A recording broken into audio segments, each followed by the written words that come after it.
Welcome to Octane Mobile Gaming.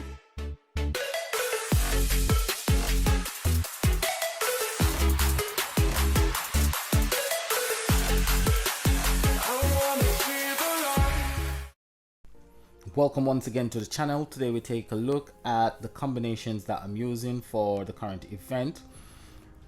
Currently we are looking at my quest team. So this is the one that I'm using for the quest map, and it uses primarily cards from Sea Surgeon, Surgeon Seas.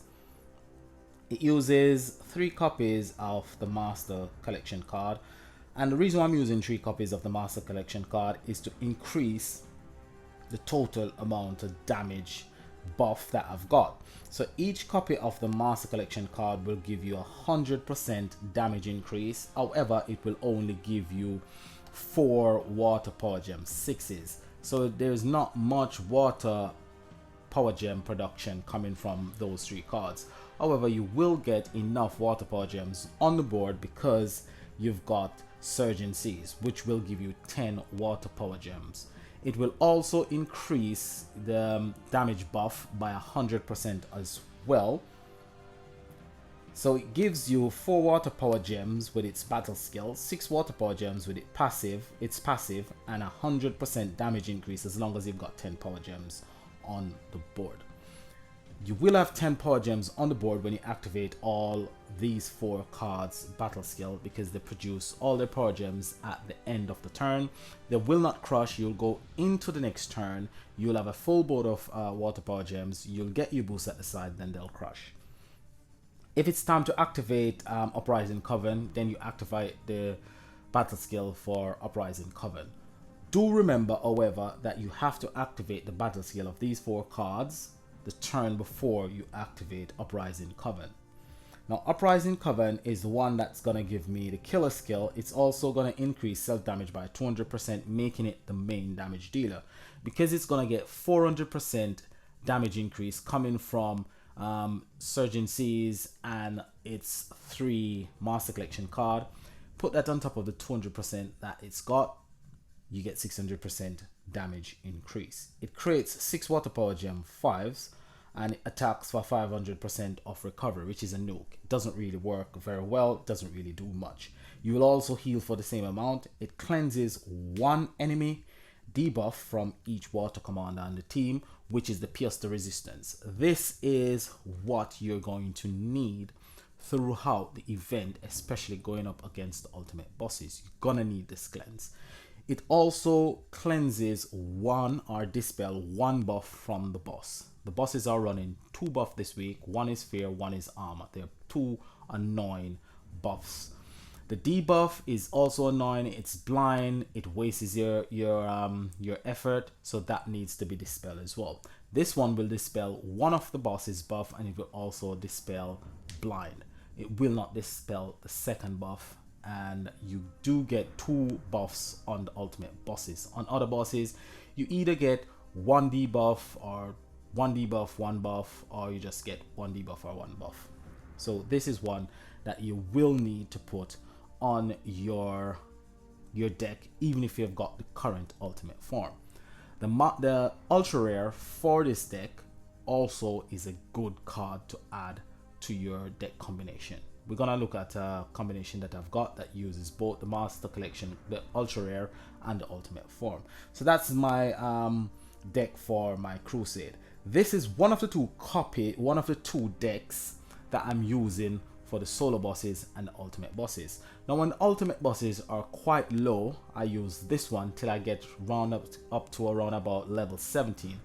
When you get up to level 17, that's when you start getting the buffs and the debuffs triggering quite often.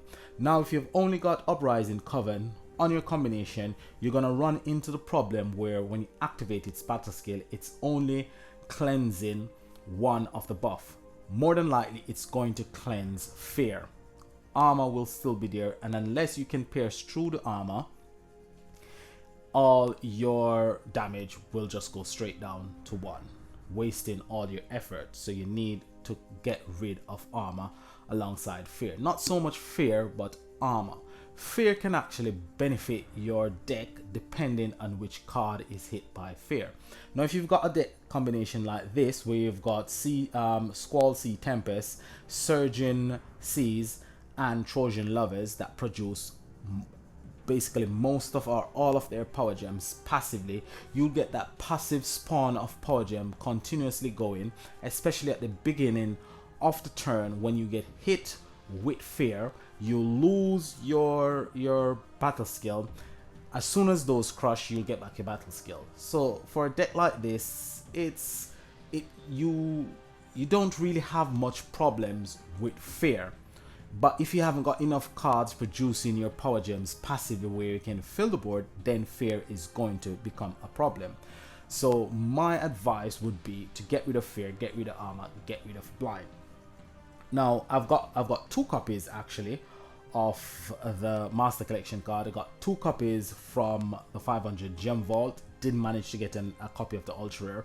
So what I'm doing, I'm saving up my coins, and Saturday I will craft a copy of the Ultra Rare and then craft the Ultimate Form.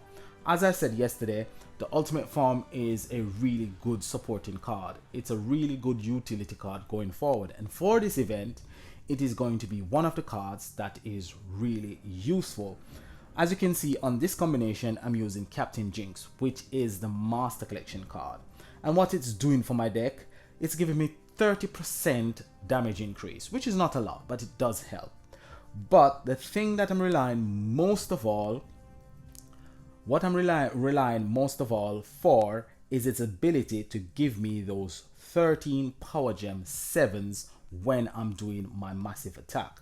Because it's 13 Power Gems and they're Power Gem 7s, then it increases the total damage dealt by Uprising Coven. Now, if I was to remove the Master Collection card and add the Ultimate Form would give me a bigger bang for my buck, because it not only gives me 19 Power Gem 7s, it also upgrades all Water Power Gems on the board to 1 level higher, giving me a massive damage output. I'm also using Trojan Lovers, which I spoke about yesterday. Trojan Lovers will give you a damage increase of 120%. It does give you power gems passively for 3 turns. I've just spoken about Surging Seas, and I've spoken about Squall Sea Tempest, which is the Master Collection card from Surging Seas deck. Uprising Coven, obviously, is going to be a main damage dealer. Again, we've got Uprising Coven, Trojan Lovers, Surging Seas, with the addition of Bloodbreast Brawlers. Now, Bloodbreast Brawlers is from Uprising Coven deck. It's the Ultra Rare, and it does almost the same thing as Uprising Coven. It increases self damage by 200% for 2 turns. It creates 6 Water Power Gem 5, and it cleanses 1 enemy debuff from each Water Commander on the team, and it also cleanses 1 buff from the boss. So with Bloodbreast Brawlers and Uprising Coven, you are able to cleanse both debuffs, the one debuff, which is blind, and you're able to get rid of fear and armor. So this deck, the only problem you'll have with this deck is some of the time you'll get hit with fear because Bloodbreast Brawler and Uprising Coven battle skill is not yet ready to be used.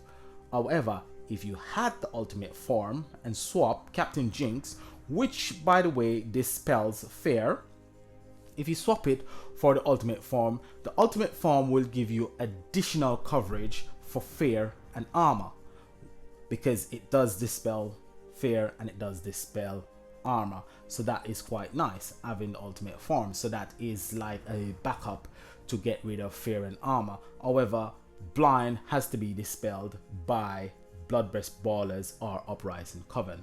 Now this combination works quite well. I used it and it got me up to about level 25 on the ultimate bosses. After level 25, it started to become quite monotonous, boring and difficult because the level has gone up very high, and this combination only deals round about 3 quadrillion because it hasn't got enough power gems, it hasn't got high level power gems on the board, and with all that damage boost, you need power gems and high level power gems to basically tap into the ability of this combination and this combination. Not so much this one, because I wouldn't recommend putting the current ultimate form on this one, even though the current ultimate form does create, I think it's 6 power gems passively.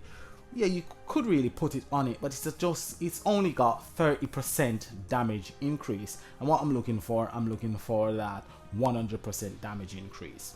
When I get the ultimate form on Saturday, I will see if it actually improves my quest deck, or it basically just an addition to the deck, not really improving the damage increase or the deck itself. Now, I know adding it to this combination will improve this combination, and it will improve this combination. So we're gonna jump right in. We're gonna have a look at 2 of the combination in action. First up, we're going to go through the quest map, and we are gonna see my quest deck in action. So let's go Commander, and what we're gonna do, we're going to add the current ultimate form. Now the current ultimate form on this combination is going to give me that extra 6 power gem 7s, so that should help me a bit. So my internet is just a bit slow, so straight away I've got a ultimate up, so that's quite nice. That will be quite useful as well. So you have to activate Squall Sea Sempest and Surgeon Sea to get the its passive ability going. So its passive ability, along with the passive ability of the current ultimate form, will give you a full board of power gem, which will crush, and all you do is swap them, and that 430% damage increase just comes right through, taking out the bosses quite easily. It doesn't matter if it's waves. The waves are a bit weaker than the mini bosses. They're always weaker than the mini bosses, but they still do take quite a bit of damage to get them out.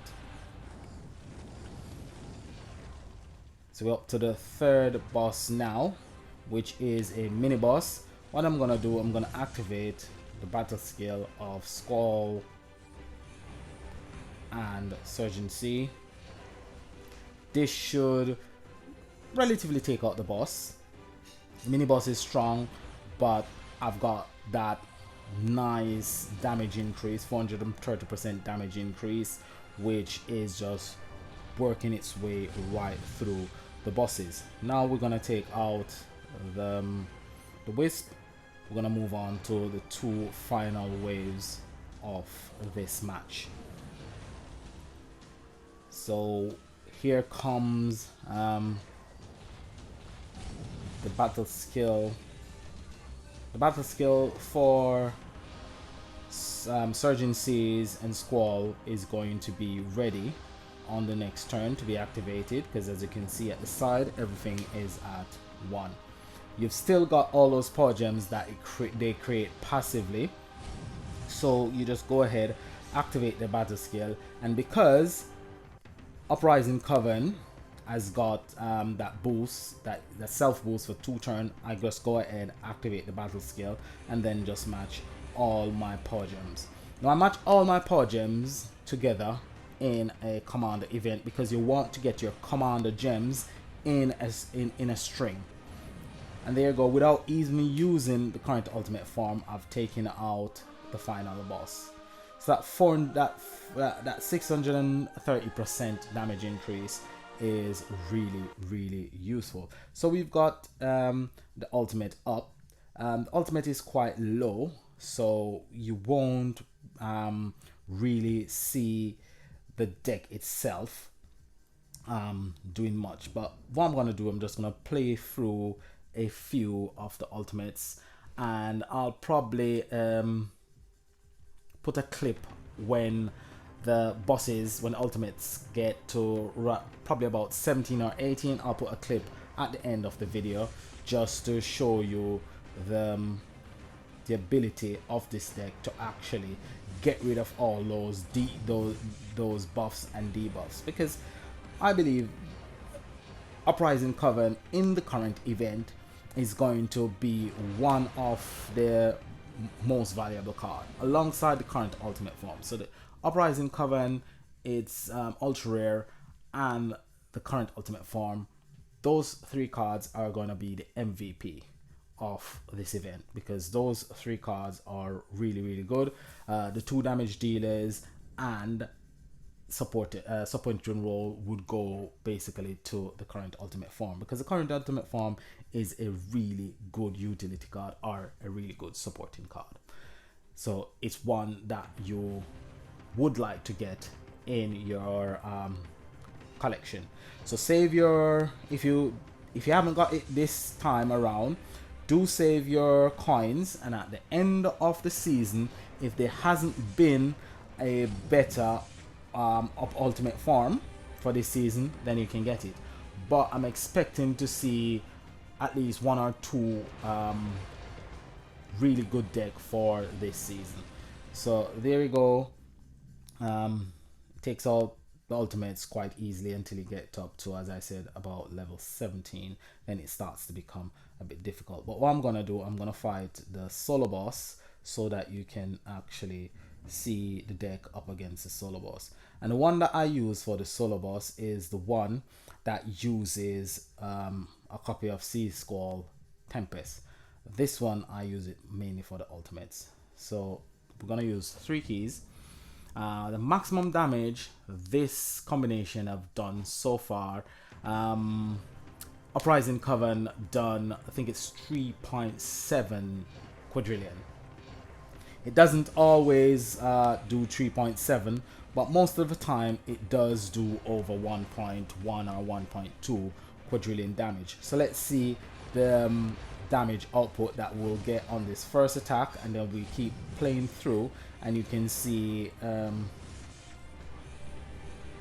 how good this combination is. I think it's a really nice combination, especially as it is 1.7 quadrillion, which is quite nice. It's not really an event deck. It's got a Master Collection card on board, simply because the Master Collection card does add to the power of the deck with its 13 power gems that it creates and the 30% damage increase. That does add to the total damage output of the deck.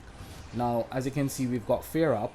I'm not gonna dispel Fear, for the reason that if my, and there we go, I did get hit on Surging Seas and Trojan Lovers with the Fear, and that worked out quite well for me, because now I've actually got Trojan Lovers battle skill hub. So when you get hit with Fear, if you feel the battle skill is ready after you get hit with Fear.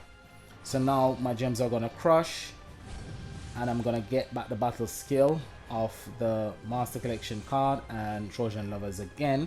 I'm gonna swap those, and as you can see, just on the left hand side of the screen, you can see I've got double the Lover's Labor.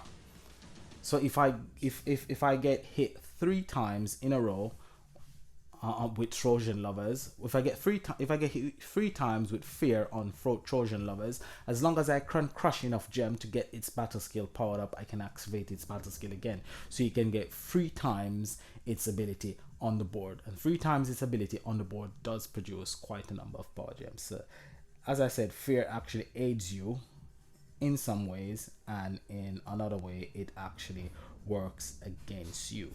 So I'm gonna put a video of the ultimate bosses at the higher level at the end of this video, so watch through it and make a decision of this non-combination deck in action and see how well it actually performs against the ultimate bosses. So until the next video, this is Octane saying, hope the video helped you out a bit. Hopefully the information is quite useful. Like, subscribe, leave a comment below, make a suggestion, ask any questions. This is Octane saying peace and enjoy the rest of your day. Bye for now.